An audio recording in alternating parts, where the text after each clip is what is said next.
The Enrichment Award is Grand Valley University Foundation's top honor. Tonight we honor a husband and wife for their outstanding generosity to the greater community and to Grand Valley.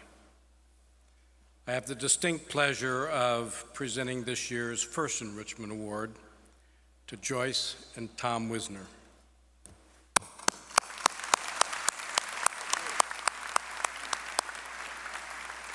As you will see in the video, Joyce and Tom have done a great deal to enrich the lives of both children and adults in our community. Let's take a look at the video.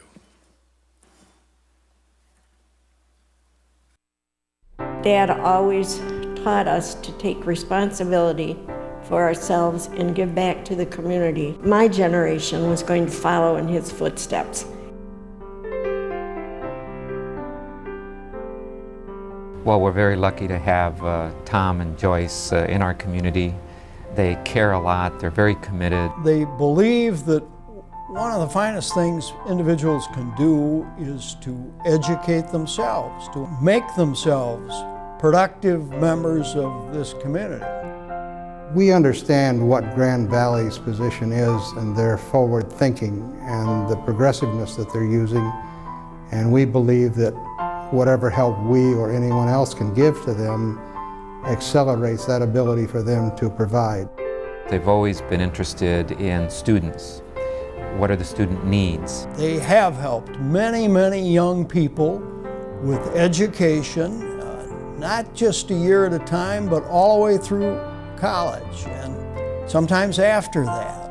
We realized the impact on families that we gave scholarships to. The Wisner Scholarship is unique because it is sponsored by the Wisner family. You can put a face with the name and make that personal connection with those who are sponsoring your scholarship. My dad had osteomyelitis in one of his legs, and then our youngest son had a liver transplant, and he was in therapy. Because of that, I think the physical therapy aspect just fit into our thinking.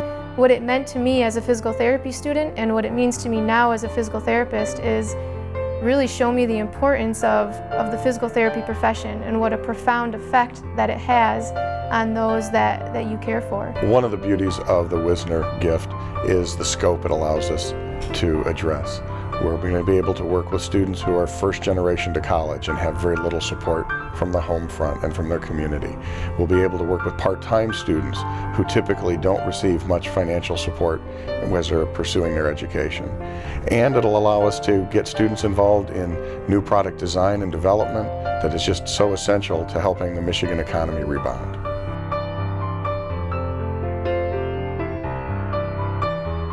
There's nothing better to invest in these days than in education. With the economy and the world and the situation that it is now, I think it's going to take the efforts of all of us to provide for these young people that are coming up that we're going to have to rely on as our leaders in the future. They're just wonderful people and great to have in the community. It's a very special scholarship and I'm very thankful and gracious for receiving it. They don't seek recognition for it, but they've just helped a lot of people.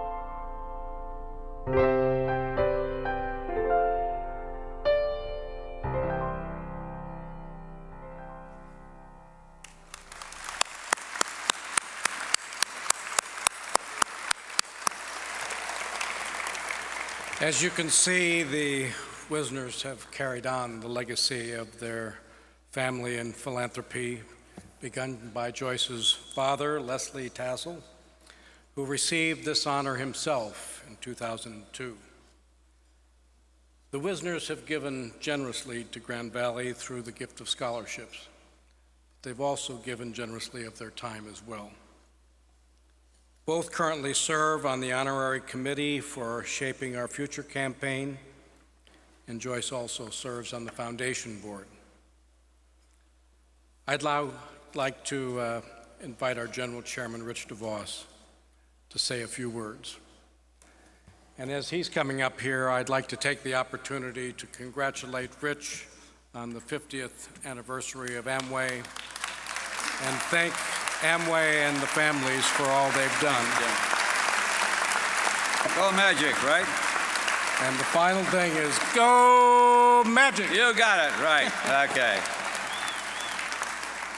Well, Jim and Don are a couple of wonderful people to have up here, and too bad he couldn't afford a black tie. Anyway, you look great, and if I had hair like that, I'd talk like that. Anyway. I'm honored to add a few words to Tom and Joyce Wisner. It goes back a little bit, and everything you have and every reason that all of you are here is all due to relationships. It's all due to somebody you know, somebody who touched you and contacted you and made this school real to you that brought you here tonight. And so it's an awesome experience to be with you and to realize what it was like when it all began, when we decided to honor people and have a convention to do so. Timing is important. This is a difficult time for a lot of people. But the other day I was asked to say a few words to a group of our people in Japan. Somebody said to me, you know, 50 years ago when Amway began, it was a difficult time. Why did you start it then? I said, I don't know. I didn't know it was a difficult time. And for some of you, it doesn't matter. Because you see, as I said to them, it is the only time I have. This is your time now. And for our students graduating, this is their time now. And it doesn't matter what the conditions are, they deal with them. And so it was in our relationship with the Wisners that we were looking, Don and I were trying to raise a little money for what became the Cook DeVos building. And we had Les Tassel on the string. And we invited him over for lunch one day down at Grand Valley. And Les was in his 90s at that time. He had a beautiful blue sport coat, sort of like Brooks over here, you know. And only it was a brighter tie, and it was smashing. I couldn't believe he had white hair instead of this dark hair like Jim. But I met him in the parking lot, and he says, Les, you look like $1 million.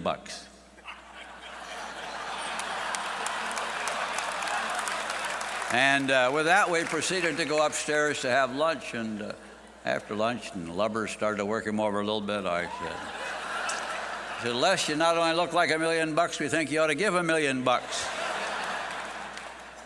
And that's how our relationship started. And Les says, okay. And I said, Les, for a little more, we'll name the whole building after you. And his grandson, a lawyer, was there. He's still here tonight. I think glad he survived. He said, don't forget, Grandpa, your grandchildren. Well, he remembered his grandchildren. But he also remembered his daughter, Joyce. But an interesting thing happened after all that. Ren Brookhuizen said to me, because he was getting along in years, not Ren, but Les, said, did you ask him about his spiritual life? I said, no. He said, don't you think you ought to? You know how us Christians are. And I said, well, I'll ask him. So I called Les up and asked him about his relationship to God. And I found out that his family had been praying for him and asking him to settle this relationship. And so I called him and I encouraged him, and he did that night. And his family rejoiced. And so that's how I got to know Les's daughter, Joyce, and Tom. And it just went from one thing to another.